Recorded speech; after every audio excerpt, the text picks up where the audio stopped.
खुलुमबाय बड'लेण्ड बुब्लि रायजों बड'लेण्ड आरो बड'लेण्ड रादाब मोनथामबो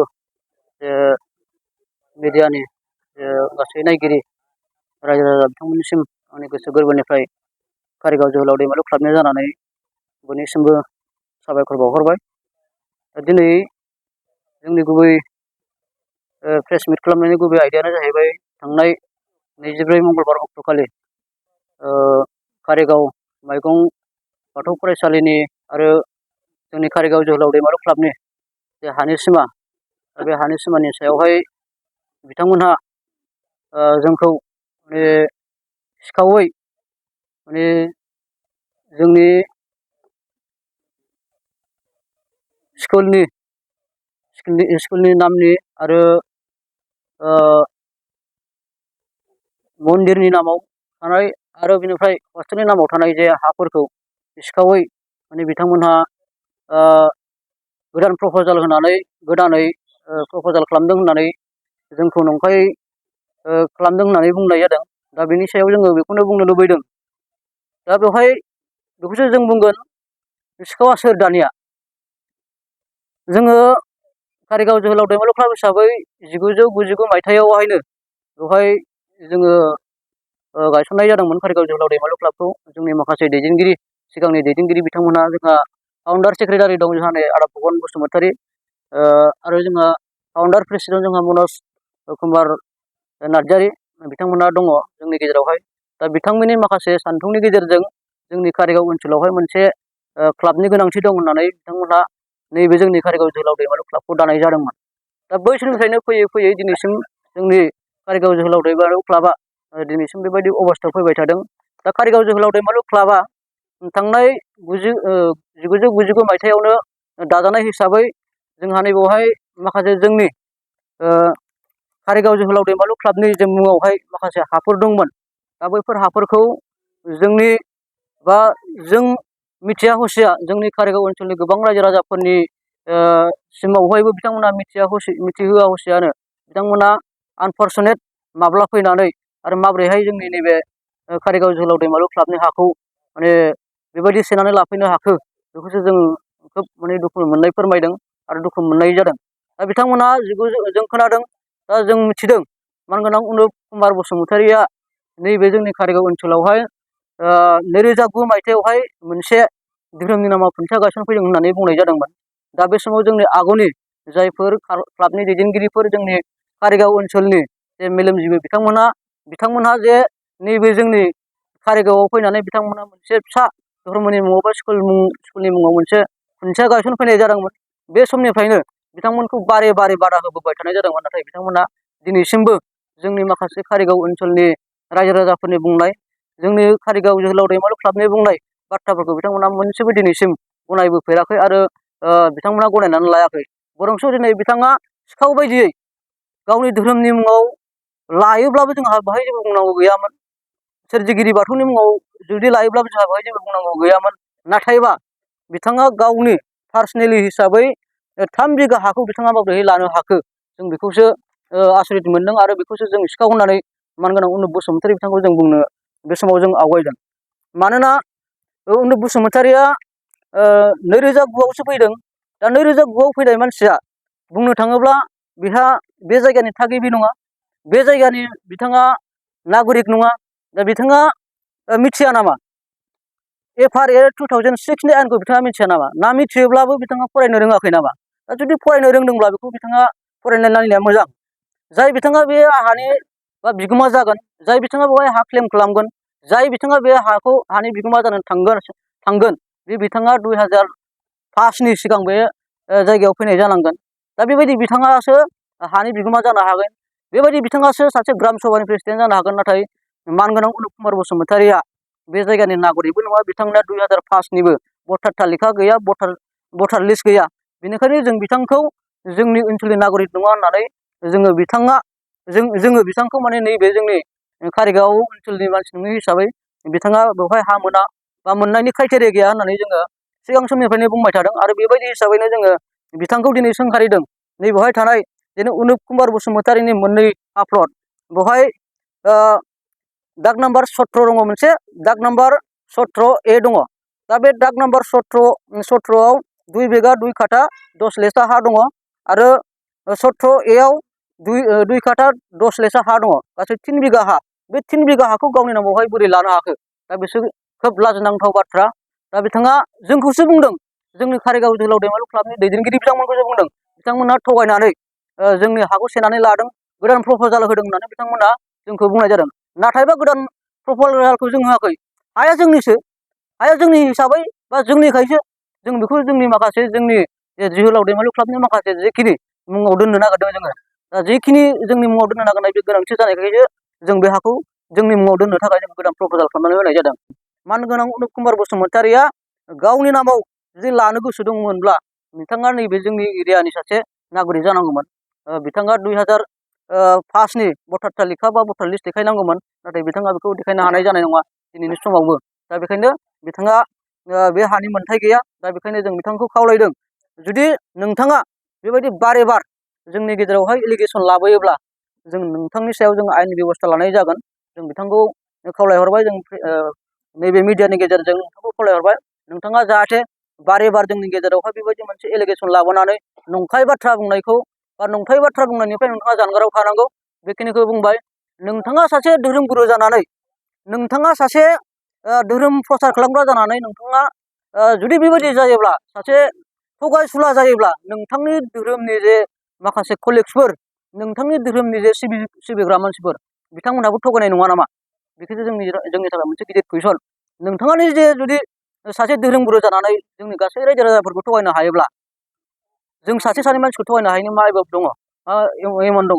दा बेखायनो नोंथांखौ आं बुंदों, क्लाबनि जानानै गुरैयै खावलायदों, नोंथाङा बेबायदि जानला मोनला बुंनायनिफ्राय जानगाराव थानांगौ, बेखिनिखौ आं खावलायदों। आरो बिथाङा बुंबावदों, बिथांमोनहा बुंदों सिखावै ग्राम सभानि प्रेसिडेन्ट सेक्रेटारिखौ सोलायखुमादों, नङा होमबा?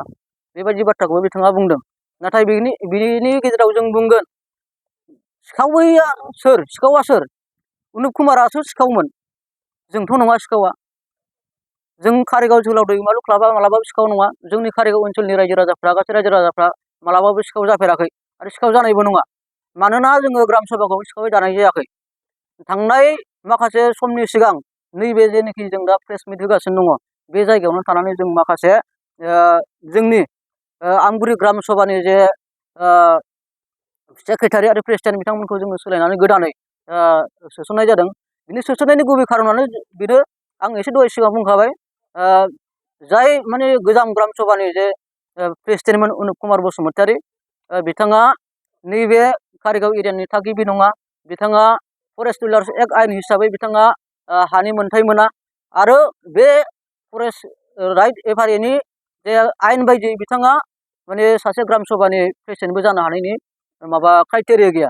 बेखायनो बिथांखौ सोलायनानै जों गोदानै सानै जे सेक्रेटारि प्रेसिडेन्ट बिथांमोनखौ जोङो सोलायनानै बिथांमोनखौ जोङो मुभ खालामहोदों, खारहोदों। दा बेबायदि हिसाबै जोङो आवगायदों। जों माब्लाबाबो जोङो सिखावै जों ग्राम सभाखौ दानाय जायाखै। दा जोङो गासै रायजो राजाफोरखौ लानानै, गासै रायजो राजाफोरजोंनो जों सावरायनानै जोङो नैबे ग्राम सभाखौ सोलायनाय जादों। आरो सेक्रेटारियाबो, ग्राम सभानि सेक्रेटारियाबो बे एखेयानो। बिथाङाबो 2005नि उनावसो फैदों। बिथाङाबो एखे सिस्टेमैनो बिथाङाबो माने दिनैसिमहायबो बिथाङा माखासे फरेस्ट माने एफआरएनि जे आयेनफोरखौ मिथिनानै बिथाङा सोलायजादोंब्लाबो दिनैसिम जेबो बुंफेराखै। बिथाङा सिरियै दङ।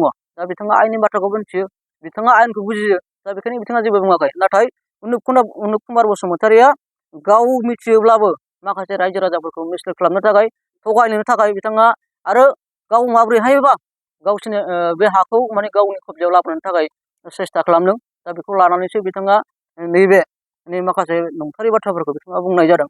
दा बेखायनो जों खावलायदों, नोंथाङा बेफोरबायदि बुंनायनिफ्राय जानगाराव थानांगौ आरो बेबायदि जानला मोनला बाथ्रा बुंनायनिफ्राय जानगाराव थानांगौ, थगायनायनिफ्राय जानगाराव थानांगौ। सासे धोरोमगुरुनि खुगानिफ्राय बेबायदि थगायनाय सोदोबा फैथावा। बेखौसो जोङो दैमालु क्लाबनि जानानै जोङो नोंथांनिसिम गुरै खावलायहरदों।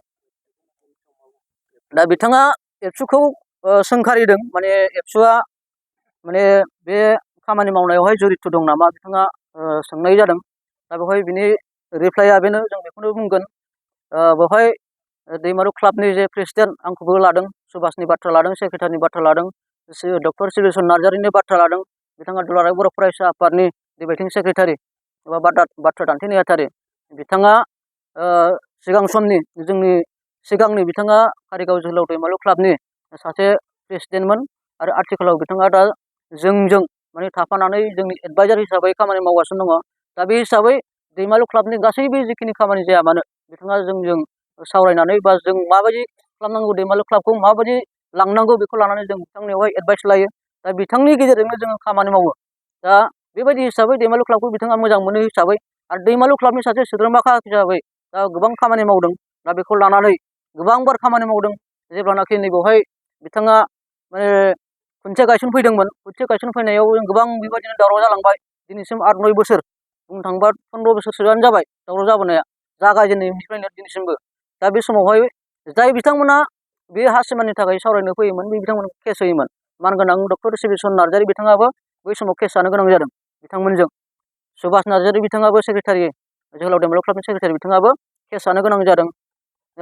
कुमार बसुमतारी भाइस प्रेसिडेन्टमोन, बै समनि प्रेसिडेन्टमोन बिथाङाबो। बिथाङाबो केस जानो गोनां जादों बिथांमोनजोंनो। लदर चन्दन औवारि इस्लारि मानगोनां थिनालिनि बिथाङाबो हयथ' बिथाङा जेबो सोमोन्दोआनो गैयामोन। बिथांखौबो फैफानायावनो बिथाङा माने केस होफादों बिथांखौबो। दा बेबायदि माखासे थासारि जाबोदों। दा बेखायनो जोङो खावलायगोन बेवहाय खुनु एबसुआ माने जुरित' गैया। बे क्लाबनि सोमोन्दो गोनांखाय, बिथाङा क्लाबजों सोमोन्दो थानायखाय, क्लाबनि खामानि मावनायखाय, बिथाङा क्लाबखौ मोजां मोनोखाय बिथाङा क्लाबनि खामानि मावनानै दा बेबायदि माखासे हाबाफारिसिम बिथाङा फैनो हादों। आरो बेवहाय बिथाङा बुंबावदों आरो जोंबो बुंदों, माने जोंखौबो बुंदों, माने जोंखौबो बुंदों माने आङो आनसलिक एबसुनि सासे बिबानगिरि। बेवहाय आनसलिक एबसुआबो बेवहाय माने माबा दङ नामा, जुरित' दं नामा? बेवहाय खुनु आनसलिक एबसु बा एबसुआनो माने एबसु हिसाबैनो बेवहाय खुनु जुरित' गैया। बियो जोङो बुंनो थाङोब्ला जोङो गासैबो जोहोलाव दैमालु क्लाबनि बिबानगिरिखा हिसाबै जों खामानि मावदों। खामानि मावनायखायसो जोङो बेबायदि माखासे नोंथांनि सायाव जों माखासे एलिगेसनखौ नुनानै दिनै नोंथांखौ प्रेस मिटनि गेजेरजों बिनि रिप्लाइखौ जों होनो गोनां जादों। दा बिनि गेजेराव जों बेखौनो बुंगोन, जोङो कारिगाव जोहोलाव दैमालु क्लाब हिसाबै जोङो बेखौनो बुंगोन, मानोना आं दहाय एसे सिगाङावबो बुंदों, बिनि माखासे सोरगिदिं सिमाखौ लानानै आरो जोंनि हाया बेसेबां गुवार बेखौ जों लानानै सिगां समाव गोबांबार सावरायबाय। आरो खुन्थिया गायसनफैनायनि लोगो लोगोनो बिथांमोनखौ जों बारे बारे बादा होदोंमोन, बे हाखौ नोंथांमोनहा मोना, बे कारिगाव जोहोलाव दैमालु क्लाबनि मुङावसो दंखायो। दा जुदि बेबायदि नोंथांमोनहा अख्राय लायोबाथ' बेवहाय गोबां बेबायदि दाङाबाजि जानो हागौ, दावराव दावसि जानो हागौ। दा बेखौ लानानै जों गोबांबार बादा होबोदोंमोन, नाथाय बिथांमोनहा मानियाखै। दा बेवहाय बेखौनो जों बुंगोन, गोबांबार बादा होसेयावबो बिथांमोनहा जुदि मानियाखैब्ला दा नैबे समाव जोङो एफआरएनि गेजेरजों फाइनाल पर्जासिम फैगासिनो दङ। गासैबो हाया दहाय बुंनाय बायदि गावसोरनि हस्टेलनि मुङाव, मन्दिरनि मुङाव थानाय, फरायसालिनि मुङाव थानाय हाफोरखौ सोलायनानै गोदान प्रप'जाल होनानै बिथांमोना खामानि मावगासिनो दं। बे बाथ्राखौ लानानै बिथांमोना गिदों, मानोना जोंनि कारिगाव जोहोलाव दैमालु क्लाबनि जे माखासे प्रप'जाल बेयो गासैबो गोजौ लेभेलसिम थांबाय। दा बे हिसाबै बिथांमोना गावसिनि जे माखासे स्कुलनि नामावहाय, माखासे मन्दिरनि नामावहाय, माखासे जेनेबा हस्टेलनि नामावहाय मोननाय नंला नामा, बेखौ लानानै बिथांमोना गिदों। दा बेखायनो जों बेवहाय बुंगोन, जोङो बिथांमोननो 1 इंसिबो जोङो हाखौ हगारनो हानाय नङा। मानोना जों बिथांमोनजों गोबांबार सावरायबोबाय। जोङो बुंदोंमोन नैबेसिनि माखासे जों सिमाबो होबाय, नैबेखिनि हाखौ जों लानोसै नामा, बेवहायबो जों बिदि बुंदोंमोन। नाथाय बिथांमोना जोंजों कमप्रमाइस जायाखै। बै समाव जुदि बेबायदि कमप्रमाइस जायोबा दिनैसिमाव जोङो बेबायदि हयथ' बेबायदि प्रेस मिटिं होलायनांगौ गोनां गैयामोन आरो जों होआ होननानैबो बुंनाय नङामोन खोमा। दा बे जोंनि थाखाय मोनसे खोब दुर्भाग्यजनक। बेखायनो दिनैनि समनि गेजेरजों जों जोहोलाव दैमालु क्लाब हिसाबै गोरा थांखि लादों, नोंथांमोननो जोङो 1 इंसिबो जों हा हगारनाय नङा। मानोना नोंथांमोनहा स्कुलखौ बेसेबां गोबाव बहाय खुलियो, जोंहा स्कुल आरो धोरोमनि गेजेराव जोंहा खुनु फारागथि गैया। जों 1 इंसिबो सोरखौबा धोरोमखौ जोङो दुखु मोननाय गैया, धोरोमखौ जोङो माबा मोनसे नेग्लेक्ट खालामनाय गैया। धोरोमा धोरोमैनो थाथों, स्कुला स्कुलैनो थाथों, खिन्थु स्कुलनि अथ'रिटिया स्कुल कमिटिनि जानांगौ, हानि अथ'रिटिया जोहोलाव दैमालु क्लाबनि जानांगौ, माने सोरजिगिरि बाथौनि अथ'रिटि जानांगौ। जों बेखौ खावलायो। नोंथांमोननि जे धोरोमनि मुङावहाय, नोंथांमोननि मन्दिरनि मुङाव जिखिनि लादों जोंहा बेवहाय जेबो बुंनांगौ गैया, खिन्थु स्कुलनि मुङाव लानायखौ जोङो अबजेक्सन दङ। मानोना बियो गभर्नमेन्ट स्कुल नङा, बियो प्राइभेट स्कुलसो, बियो भेन्सार स्कुल नङा। भेन्सार स्कुल मोनबा गभर्नमेन्ट स्कुल मोनबा जोङो बिनि सायाव एसे सिन्था धारा खालामजागौमोन। मानोना प्राइभेट हिसाबै बे फरायसालिया बा बे स्कुला माब्ला बायगोन जों बेखौबो बुंनो थाङा। जुदि जों बे हाखौ नोंथांमोननि स्कुलनि मुङाव जों जुदि होनाय जायोब्ला स्कुला फ्राय बायमानानै थाङोब्ला स्कुल बायखांनायनि उनावहाय बे हानि अथ'रिटिया सोरनाव जागोन? बुंनो थाङोब्लाथ' स्कुल मेनेजमेन्ट कमिटिनाव जागोन। दा स्कुल मेनेजमेन्ट कमिटिया नोंथांमोन जायोब्ला जोंनि कारिगाव जोहोलाव दैमालु क्लाबा मा मोनगोन? दा बेखायनो बेखौ नोजोर बोनानै जों कारिगाव जोहोलाव दैमालु क्लाबा एक इन्सिबो स्कुलनि नामाव जों हाखौ हगारनाय नङा। स्कुलनि थाखाय जों एगेन्स्ट नङा, धोरोमनि थाखाय जों एगेन्स्ट नङा। बेखायनो जों खावलायदों स्कुला जेसेबां थायो थाबाय था, एग्रिमेन्टनि गेजेरजों थागोन जोहोलाव दैमालु क्लाबजों। नोंथांमोननि धर्मआ बेसेबां थायो था, जों बेवहाय बुंनांगौ गैया। जों नोंथांमोननि धर्मनि थाखाय माबा मोनसे जों सानगोन। जुदि नोंथांमोना जोंजों आपिल खालामोब्ला नोंथांमोननि धर्मनि थाखाय जोङो माखासे खिनि हाखौ जोङो नोंथांमोनजों हयथ' जों सावरायलायनायनि गेजेरजों होनायनि मोनसे बेब'स्थाखौ जों खालामनाय जागोन।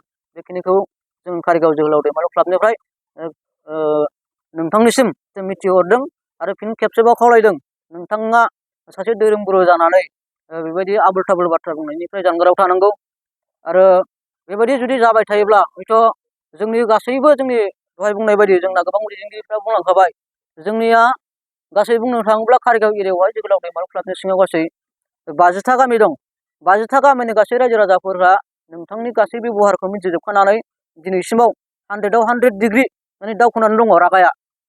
सोरबाया माब्लाबा सिख्रेबनायनि बाथ्रा बुंदों, माब्लाबा जोख्रेबनायनि बाथ्रा बुंदों, माब्लाबा नाख्रेबनायनि बाथ्रा बुंदों। खिन्थु बेबायदि जायोब्ला हयथ' बिनि दायनिगिरिया जों नङा, नोंथाङा जागोन। बेखौ जोङो जोहोलाव दैमालु क्लाब हिसाबै नोंथांनिसिम मिथिहरबाय।